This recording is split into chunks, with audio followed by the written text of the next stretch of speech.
Dictation start now. It gives me special pleasure to be here at this meeting.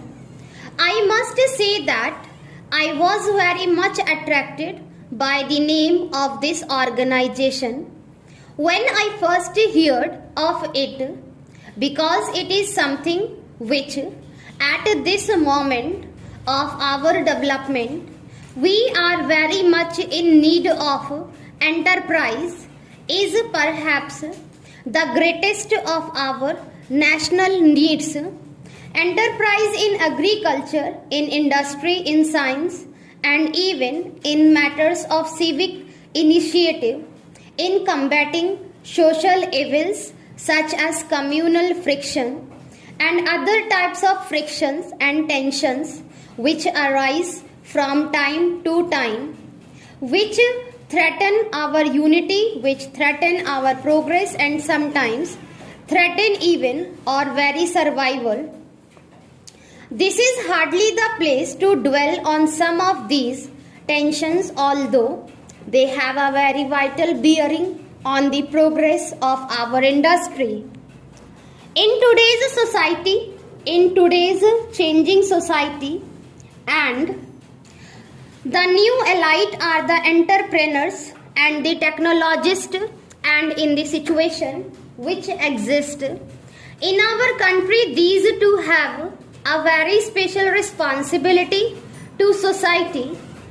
As you have rightly mentioned in your address, this is not only in the interest, in the patriotic interest of the welfare of larger sections of the people, but looking at the question from a very narrow practical point of view, also it is in the interest of all that one should take a stand on the issues and work for the solution of these problems, because these tendencies, whether it is the communal tendency considering one citizen big merely because of his relation to be more patriotic than all others, denying people the right to live where they want to in the country or to work where they want to,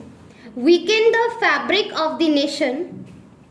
No industry can prosper and no development can take place unless there exists a proper atmosphere, the atmosphere of unity and of working together. As you know, we have made tremendous progress in industry since our independence, but we have come to a stage when industry needs a special push. Not that we want to lessen the importance of agriculture, because our very lives are dependent on it, and industry itself is dependent on agricultural progress. We cannot make history by repeating the experience of others. We have to be willing to forget out their own path, make our own mistakes, and learn from our own mistakes, and from the mistakes go on to achievements. In India, we have taken the socialist path. Our socialism does not envisage a choking of private initiative. In fact, we have stood and we do stand now for a mixed economy in which both the public and the private sector are active. We do not want the state to do everything, because apart from this not being possible, the state is not able to undertake everything. It is also not desirable for the state to do everything.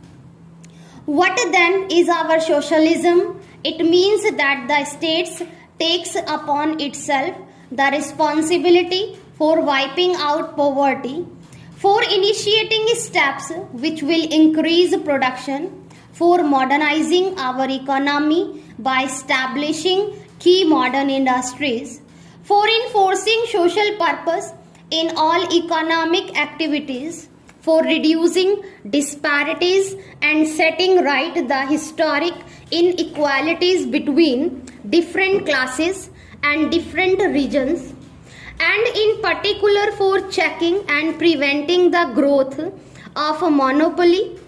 Now, all these are the responsibility of the state, but they are also the responsibility of industry and oil, of all those who are interested in the growth of the nation. As I said just a short while ago at another meeting in this city, that whatever steps we are taking now or whatever steps we may take are all not with a view to trying to fit into a particular policy or a particular ideology. The policy and the ideology itself are made for very practical reasons and to meet the needs of the people. It is when social disparities increases that we have social tension. It is when there is a social tension that problem of law and order and instability and insecurity arise.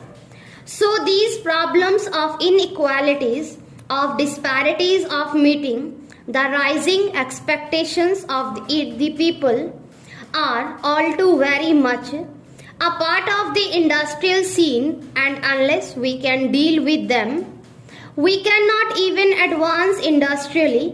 This task, which is so enormous, cannot be accomplished unless every section does play its part. We have the problem of educated unemployment. It has arisen partially because our industrial development and other development projects have not been able to keep pace with the rising number of educated young people. Another reason, though small, is that many of our educated young people wish to have only a particular type of job.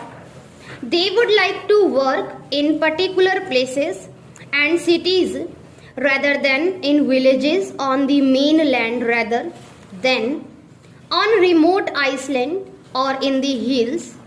So we have a situation where we have areas in India which are in need of engineers, of doctors, of mechanics and many other such specialized people.